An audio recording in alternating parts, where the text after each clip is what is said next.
ఎవరైనా సరే జుమ్మా నమాజ్ కోసం మసీదుకు వెళ్ళినట్లయితే ఆ వ్యక్తి తను మసీదులో కూర్చోకముందే 2 రకాతులు తహియతుల్ మస్జిద్ నఫిల్ నమాజు తహియతుల్ మస్జిద్ నమాజు చేసి కూర్చోవాలి. ఒకసారి దైవప్రవక్త ముహమ్మద్ సల్లల్లాహు అలైహి వసల్లం గారు మసీదులో ఖుత్బా ఇస్తున్నారు.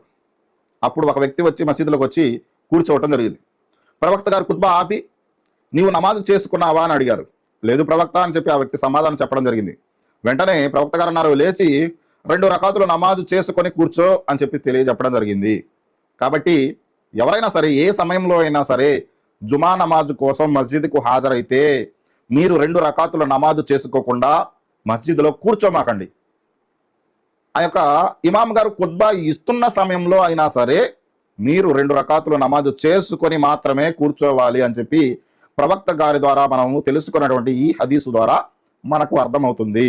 కాబట్టి మసీదులో ఎప్పుడైనా మీరు హాజరైనా సరే జుమా నమాజు కోసము హాజరైతే తహియతుల్ మస్జిద్ అనేటటువంటి 2 రకాతులు నమాజు చేసుకొని మాత్రమే మస్జిద్లో కూర్చోండి అని చెప్పి ఈ వీడియో ద్వారా మీకు తెలియజెప్పడం జరిగింది. అస్సలాము అలైకుం వరహ్మతుల్లాహి వబరకాతుహు.